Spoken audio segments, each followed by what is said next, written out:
करता हूँ, लेकिन मैं तुम्हें बता दे रहा हूँ कि ये जो कर्म तुम कर रहे हो ये छलयुक्त है, इसका फल अधर्म है और अधर्म का फल दंड है। तो हमें कोई इसमें दिक्कत की बात नहीं है। सत्य से चलना थोड़ा कठिन है, पर चला जा सकता है। परंतु महाराज जी, आजकल देखा जाता है कि समाज में जो अधर्म के काम कर रहे हैं वो ही ज्यादा सुखी दिखते हैं। कब तक हमें इसका उत्तर दो? क्या आपको पता है अधर्म करने वाला 4 दिन हाइलोजन की तरह चमकता फिर फ्यूज हो जाता है, और धर्म से चलने वाला दीपक की तरह जलता है, लेकिन कुल परंपरा तक जलता रहता है। तो हाइलोजन की तरह जलना पसंद करोगे या दीपक की तरह? लेकिन ज्यादातर तो लोग आजकल हेलोजन की तरह ही चलना, तो फिर जल जाते हैं ना। वो जीवन अच्छा कि अपनी साइकिल से चल के जी ले, वो अच्छा। धर्म से जब चलते हैं तो फिर बीवी नहीं जीने देती। ऐसा नहीं है, उसको समझाया। अब सही बात तो हमें ये लगता है कि यदि हम दोनों प्यार करते हैं और समझाया जाए कि धर्म से यदि नमक रोटी खाएंगे तो हमारे बच्चे अच्छे ग्रेजुएट होंगे, और अधर्म से यदि तो हमारे बच्चों पर प्रभाव पड़ेगा, हमारे परिवार पर प्रभाव पड़ेगा। भाई जब वो दूसरों को देखते हैं ना कि दूसरों के भी बच्चे गाड़ी में चल रहे हैं, हम मोटरसाइकिल पे ही चल रहे हैं, तो फिर दिक्कत आ जाती है वहाँ। हाँ, लेकिन उनका पुण्य है ना, पूर्व का उनका पुण्य है, और हमारा पूर्व का उत्तर। ये प्रारब्ध मतलब भुगतना पड़ेगा, ये भोगना पड़ेगा। अगर आप गाड़ी भी ले लेंगे तो आपको आना मोटरसाइकिल पे ही पड़ेगा। सरजीवन शर्मा जी, राधे राधे महाराज जी। महाराज जी, मेरे गुरुजी श्री श्री परमहंस योगानंद जी प्रकट रूप में तो नहीं है, मैं उनकी शिक्षा लिखित रूप में ग्रहण करता हूँ। महाराज जी, मेरा प्रश्न है कि क्या मैं अपने गुरुदेव को ही अपना आराध्य या इष्ट मानकर उनकी पूजा, ध्यान, नाम जप, जय गुरु कर सकता हूँ? क्या मैं सही चल रहा हूँ? ऐसा करना चाहिए। गुरु साक्षात पर ब्रह्म तस्मै श्री गुरुवे नमः। गुरु में पर ब्रह्म बुद्धि, इष्टाकार बुद्धि हो जाए, और गुरु की आज्ञा का पालन करे, और गुरु में ही चिंतन रखे। ध्यान मूलम गुरु मूर्ति, पूजा मूलम गुरु पदम, मंत्र मूलम गुरु वाक्य, मोक्ष मूलम गुरु कृपा, उसी से हो जाएगा। कोई अलग से साधना की जरूरत। देवेंद्र राघव जी, गुरुग्राम से। श्री हरिवंश महाराज जी, महाराज जी, यदि ईश्वर ने सृष्टि की रचना किसी इच्छा या कामना से की तो क्या ये मानना उचित होगा कि ईश्वर भी इच्छा के अधीन है महाराज जी, या मनुष्य अपनी इच्छाओं का परित्याग? ईश्वर की इच्छा से तो सृष्टि हुई, लेकिन ईश्वर की इच्छा इस समय आपके अंदर नहीं, इस समय आपकी इच्छा है। अगर अपनी इच्छा को ईश्वर की इच्छा में मिला दे तो आप महापुरुष हो गए। आप अपनी इच्छा को मिटा दें तो वही तो नहीं हो पा रहा। हम अपनी इच्छा को ईश्वर की इच्छा में नहीं मिला पा रहे हैं। हम अपनी इच्छाएं अलग से रख ली है, और 3 गुणों की माया की रचना है, जिसमें एक राक्षसी प्रवृत्ति है तमोगुण, एक घोर प्रवृत्ति अशांत प्रवृत्ति है रजोगुण, और एक शांत प्रवृत्ति है सतोगुण। इन्हीं में विचरण करता रहता है पूरा संसार। कोई त्रिगुणातीत होकर अपनी इच्छाओं को भगवान में समर्पित करके, चाहि न चाही कबहु कछु, तुम सन सहज सने, बसो निरंतर तासुर, सो राउर निजगे। जिसने इच्छाओं को मिटा दिया वो भगवान को प्राप्त हो गया, फिर भगवत स्वरूप हो गया। भगवान की इच्छा से ही जगत रचा है, लेकिन इसमें जो जगत में इच्छाएं हम कर रहे हैं वही हमारे बंधन का कारण है। इच्छा रहित हो जाना ही बंधन मुक्त हो जाना है, इच्छाएं ही बंधन है। देखो, इसमें भगवान इच्छा कर रहे हैं कि आप कर रहे हो, आप इच्छा कर रहे हो। आप इच्छा छोड़ दो, इच्छा रहित हो जाओ, तो आप देखोगे भगवत स्वरूप आनंद आपके अंदर आ गया। इच्छाएं मिटाने के लिए तो साधना की जाती है। जा ही न चाहिए कभी कुछ नहीं चाहिए, कोई इच्छा नहीं। सकल कामना हीन जे राम भगति रसलीन। जो सारी कामनाओं को छोड़ देते वो भगवान के प्रेम रस में लीन हो जाते हैं। कामनाएं तो हमें जगत में फंसाए, कुछ कामनाएं पाप करवा रहे, कुछ कामनाएं पुण्य करवा रहे। बार बार लोकांतर में पुनरपि जननम पुनरपि मरणम पुनरपि जननी जठरे शयनम, यही खेल हो रहा है। इच्छाओं का त्याग कर दो, अभी भगवत प्राप्ति का अनुभव हो जाएगा। समझ पा रहे हैं आप? सार्थक सिंह जी, लखनऊ से। समझ पा रहे हैं आप? सार्थक सिंह जी, लखनऊ से। महाराज जी, कुछ भी करते हैं तो अगर असफलता मिलती है तो मन घबरा जाता है, निराशा होती है। असफलता पूर्व जन्म के प्रारब्ध कर्म के अनुसार मिलती है। जैसे हम बहुत पढ़े लिखे लेकिन हमें नौकरी नहीं मिल रही, लाखों रुपया लगा रहे लेकिन व्यापार में सफलता नहीं मिल रही, क्योंकि आपको दुख भोगना है। आपने ऐसे कर्म किए हैं कि उनके परिणाम में आपको दुख भोगना है, इसलिए असफलता, इस असफलता में भी हम सफलता खोज लें, ये आध्यात्मिक ज्ञान हो। अगर आध्यात्मिक ज्ञान नहीं है तो फिर लाभ नहीं मिल पाएगा। असफलता में भी सफलता, जैसे दोनों किडनी फेल है, परेशानियां हैं, लेकिन कोई परेशानी नहीं, भगवान की कृपा से जो होना चाहिए वो हो रहा है, आनंद है। क्यों? क्योंकि आनंद स्वरूप भगवान से हम जुड़े हुए हैं। अगर आप जुड़ो तो असफलता भी सफलता में बदल जाएगी। वो भगवान कर्तुम अकर्तुम अन्यथा कर्तुम सर्व समर्थ ईश्वर है।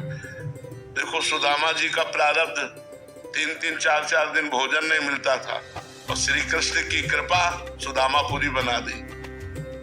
तो कृपा और प्रारब्ध, इनमें अंतर है। प्रारब्ध से तो हम असफल हो जाएंगे, लेकिन कृपा हमें सफलता प्रदान करेगी।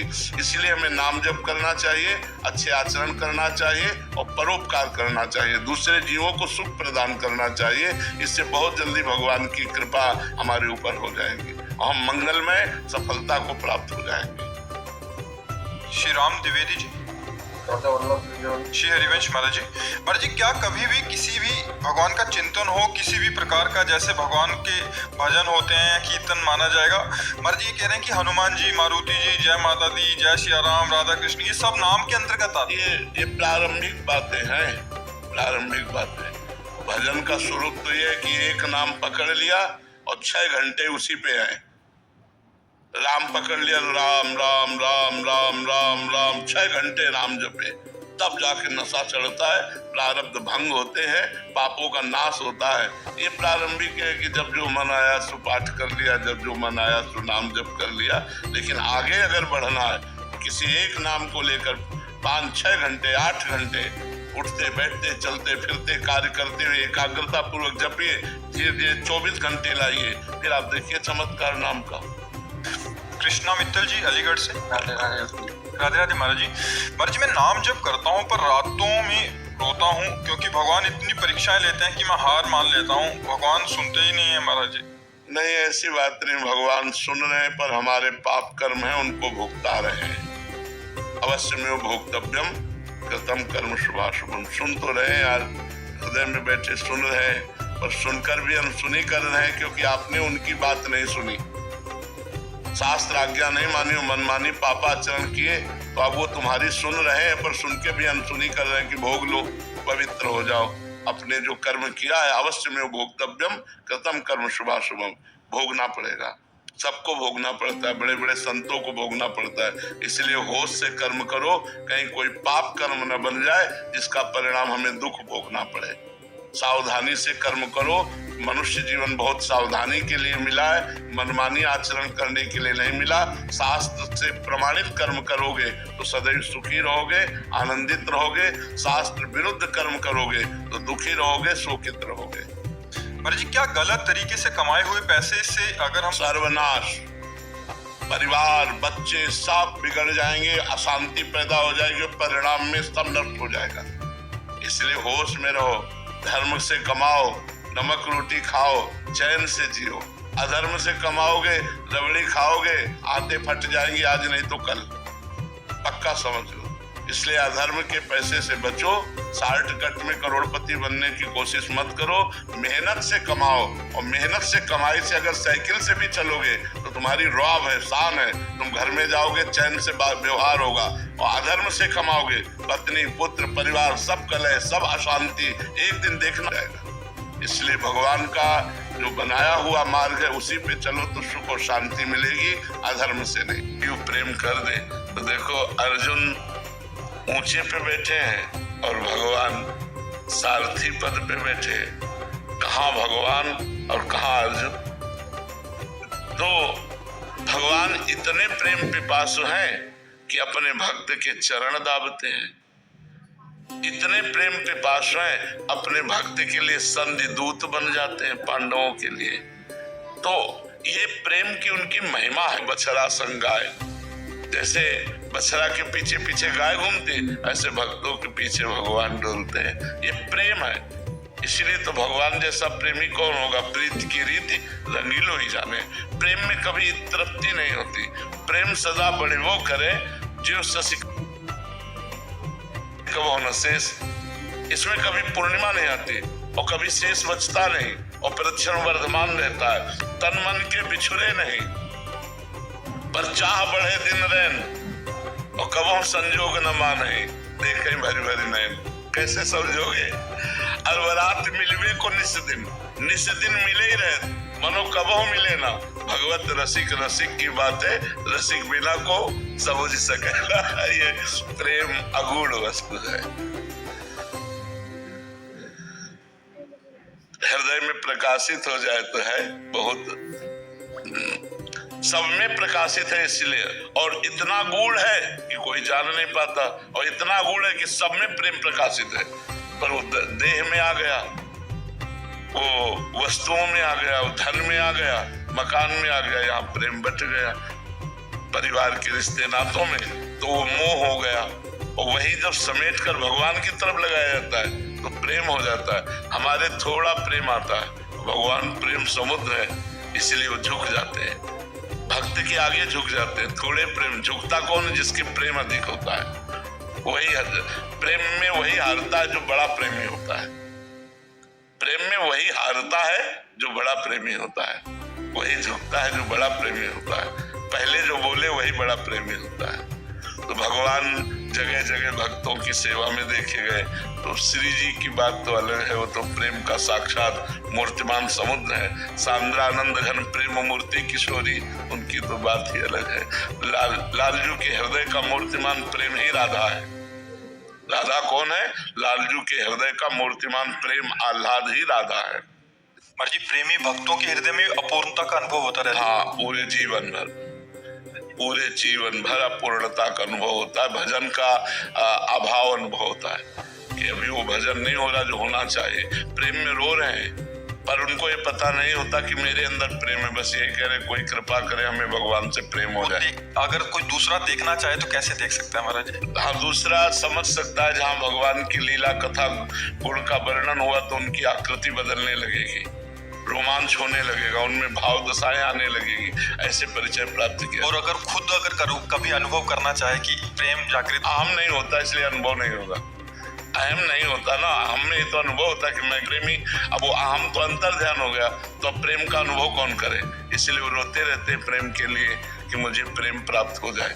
और जबकि प्रेम में डूबे हैं फिर भी प्रेम की चाह है। यही तो प्रेम का चमत्कार है। प्रेम महाराज जी धीरे धीरे होता है, मतलब जैसे स्थिति होती है तो धीरे धीरे क्रमशः बढ़ता है। प्रेम सदा बढ़े वो करे, प्रतिक्षण वर्धमानम, वो धीरे धीरे बढ़ता रहता है। और प्रेमी को अनुभव में नहीं आता कि बढ़ रहा है, उसको ऐसा लगता है मेरे अंदर प्रेम कहाँ है भगवान से। और शुरू कहाँ से होता है महाराज जी? नाम से। जब नाम जप करेंगे, फिर गुरु शरणागति होगी, फिर भगवान की नवधा भक्ति होगी, तब आत्मसमर्पण होगा, फिर प्रेम का प्रादुर्भाव होगा। मूल तो नाम, प्रेम मूल या नाम है। प्रेम की जड़ नाम है। जो नाम जप करता है उसी के हृदय में सब विधान बन जाते हैं और प्रेम का प्रादुर्भाव हो जाता है। साधक कब अनुभव करे कि उसके अंदर हल्का हल्का प्रेम आने लग गया? अनुभव ही नहीं कर सकता। अनुभव करेगा तो प्रेम होगा ही नहीं। मतलब ये अनुभव नहीं होगा कि हम भगवान से प्रेम करते हैं, ऐसा अनुभव नहीं होगा।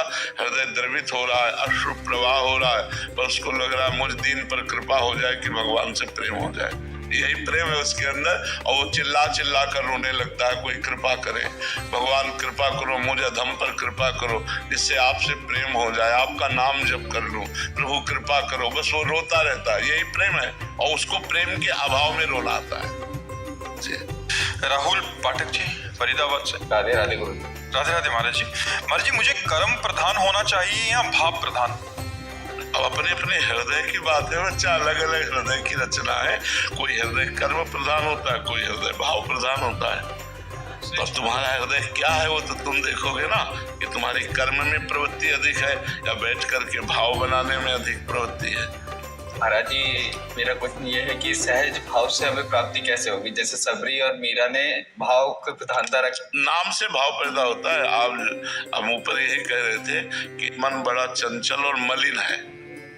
जब हम खूब उपासना करते हैं तब वो पवित्र होता है, और पवित्र मन में भागवतिक भाव आते हैं। ऐसे थोड़ी आ जाएंगे भाव, ऐसे भाव संसारिक आएंगे। परमार्थिक नहीं आएंगे, भागवतिक नहीं आएंगे, उपासना से भागवतिक भाव आते हैं। तो पहले हमें श्रवणम, कीर्तनम, स्मरणम, विष्णु पाद सेवनम, अर्चनम, वंदनम, दास्यम, सख्य, आत्मनिवेदनम, तब भाव की